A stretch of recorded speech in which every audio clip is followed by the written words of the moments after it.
Welcome back, everybody. So, Batwoman, the TV series, which started 3 weeks ago. I basically watched the first 3 episodes this morning, and now I'm going to review it. And I wasn't actually going to review it either. I was just going to watch each and every episode and then just enjoy it in my own personal time. But the reason why I'm actually reviewing it is because after I watched these first 3 episodes, I wanted to go and see what everybody else's views were on this TV program or TV series. And every single video that I watched, there was so much hate on this.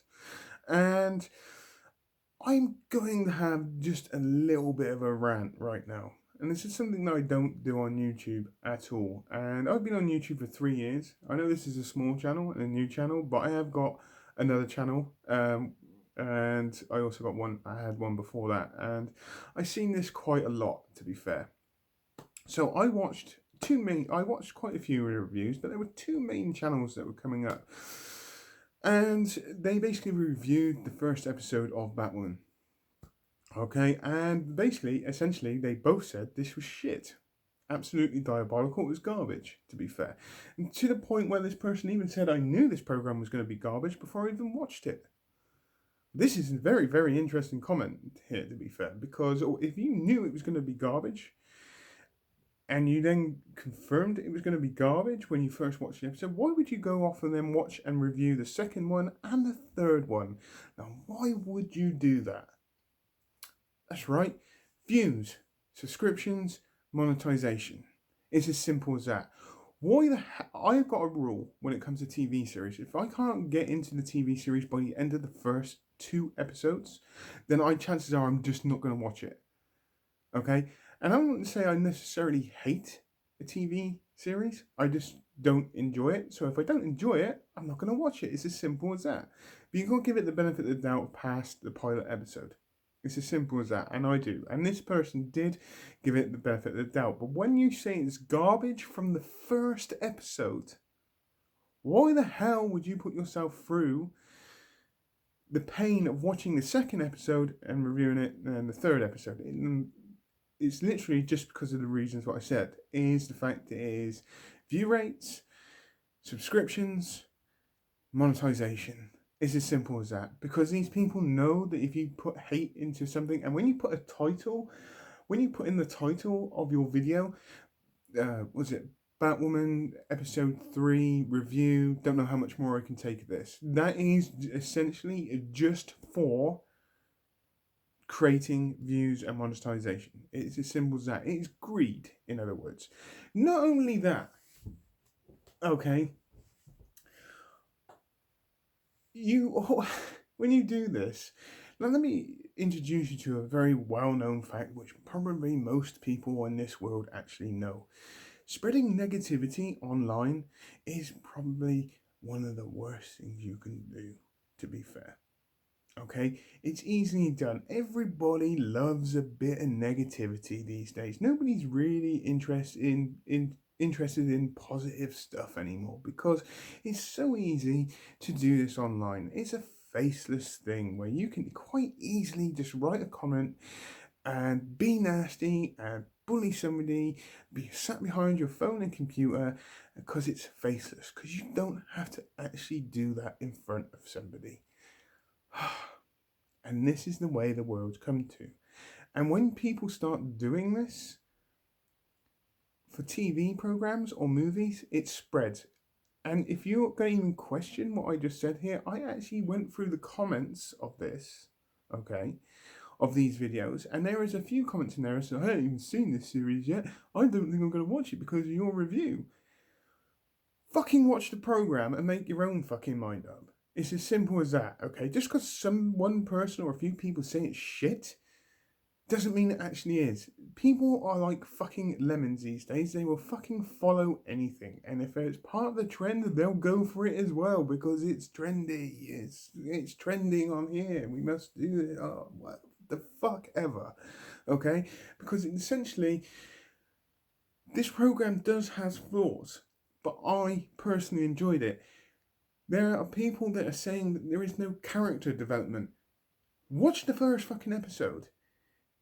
They've done enough character development for the storyline that they are doing right now. Remember, this is not a 2 hour movie, this is a series. They have time to go deeper into character development. They don't need to throw all in the first fucking episode, or the second episode, or the third episode, and all that kind of stuff. They don't need to do that. Okay, this is the whole point of a series instead of a movie. A movie has to do character development really, really quick. It has to. There's, it's a maybe 2.5 hour movie. They've got to get it in there really, really quick. And I think this is the problem that people are having. And I see this a lot. I'm not just making this shit up. This is something that I observe on YouTube quite a lot, to be fair. This channel may not be very big, okay? But my other channels reasonably, it's big enough for what I want, okay? But I've watched millions of videos on YouTube in the last 3 years. I know how this shit works, okay? It's as simple as that. And people just follow like lemons. It's as simple as that, okay? I had this with the Terminator movie.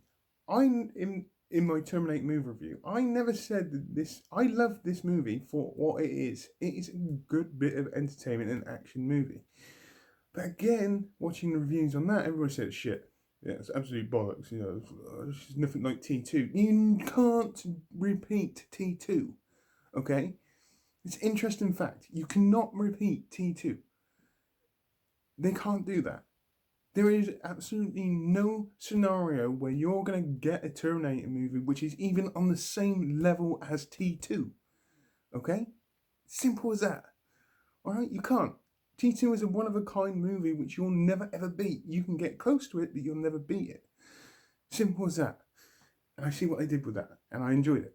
This is just a rant, okay? I'm just ranting off a little bit. But this is a point of why I'm ranting, because the way things are, people spread negativity, everybody follows like lemons.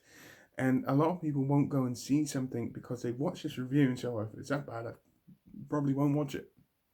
It's as simple as that. But essentially, to get your best own idea of what something, or your own opinion of watching something, just go and fucking watch it.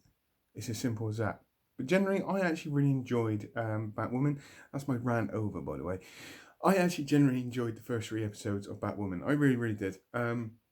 Especially the first one. It's not perfect in any way, shape, or form. I do have to agree with some of the things that people said in this. It is a little bit scrappy, a little bit rushed, and a little bit chop and change. I give them that.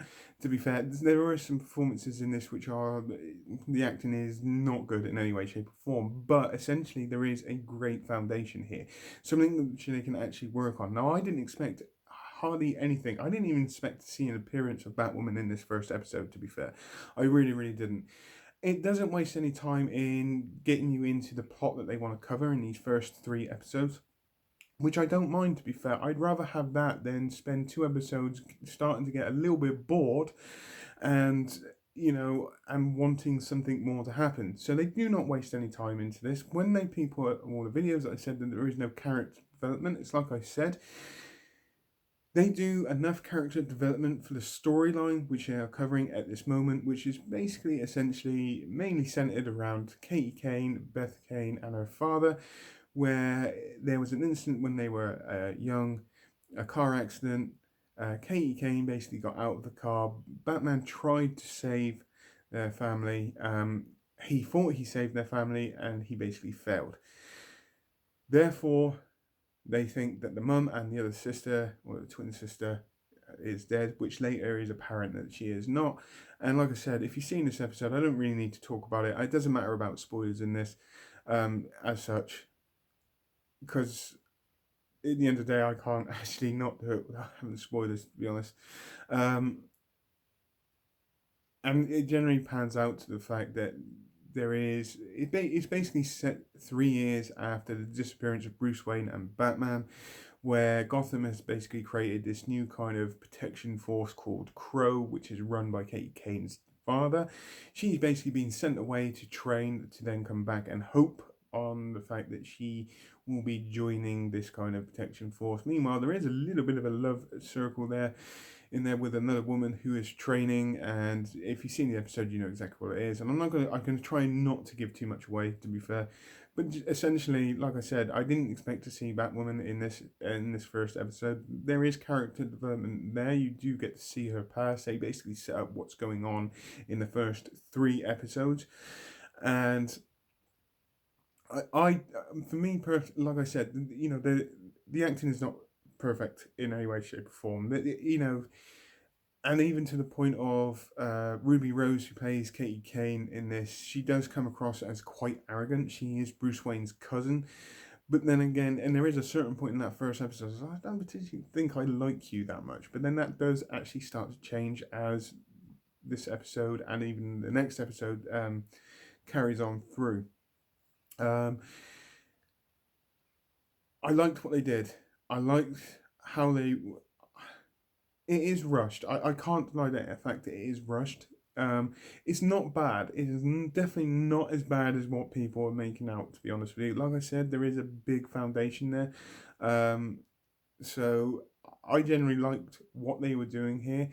And then we had the main protagonist in this is a person called Alice, and she is kind of like Batwoman's Joker. So Batman has the Joker, and she's got Alice. And to be fair, I actually enjoyed her performance in this as well. She is quite very unpredictable. I generally like the feel of her. She does carry a very, very strong feel of possibly of the Joker or even Harley Quinn, to be fair. To be honest, I was kind of debating whether she might have actually been Harley Quinn in this a little bit. But no, it turns out that she's kind of like the equivalent to Joker. And I do generally like her performance. She's very, very psychotic and lost her marbles. And I enjoyed her performance. Now, her father in this. Now, he played by Douglas. He's a Scottish actor anyway, and his acting in this is pretty off, to be fair. And I know he's actually a reasonably decent actor as well, but in this, it's a little bit off. The way things were delivered in there were not perfect in any way, shape, or form. Okay, they weren't perfect, but I essentially at the end of that episode, I wanted to watch that second episode, and I just really enjoyed. I think I just enjoyed the feel of it as well. It's nice to see something in the Batman universe which doesn't actually have Batman in there, and I enjoyed it. I really do. To be fair, like I said, Ruby Rose's character Katie Kane, she does come across as quite arrogant. She is tough. She is a bit of a badass, but I found that I warmed to her quite quickly because essentially she is a hero or heroine. She's essentially going to be the hero. She doesn't actually want to do it at first, but that does actually change. And I personally enjoyed the feel of it, and that is just the way it is. I personally enjoyed the first 3 episodes. I am going to review every single episode as well. If there is a bad episode, I will say it. If there is something in there that I don't like, I will say it, but I will not say it's garbage. There is a lot worse shit out there than this program. Let me put it like that. Okay, it's as simple as that. I very much enjoyed this introductory episode. Yes, it's a little bit fast, a little bit chop and changey. The structure is off on this, but there is a foundation for it to actually be a reasonably decent episode or decent series in time. And this is why I'm going to be watching the 4th episode as well, because I want to see where they're going to go. I reckon the story arc that they've done in the first 3 episodes has come to a close just for now, and they're going to go into a different kind of arc in this from then on. I'm genuinely quite excited. I'm not going to watch any promos for this in any way, shape, or form. I'm just going to go into this completely blind to see what I think. You'll get an honest review from me. If there is something in there that I dislike, I will say it. If there's something in there I really, really do like, I will say it. And generally, I like her as Batwoman. It's as simple as that. And I like what they're trying to do here. I really am. It's something different. It's something new. And I just enjoyed it. It's as simple as that. So, on that note, I do apologise for the rant, but I just felt like I had to do that. I hope you, please tell me what you think, and put that in the comments down below as normal. I hope you all have a great rest of the day, whatever you're doing. Please take care, and goodbye.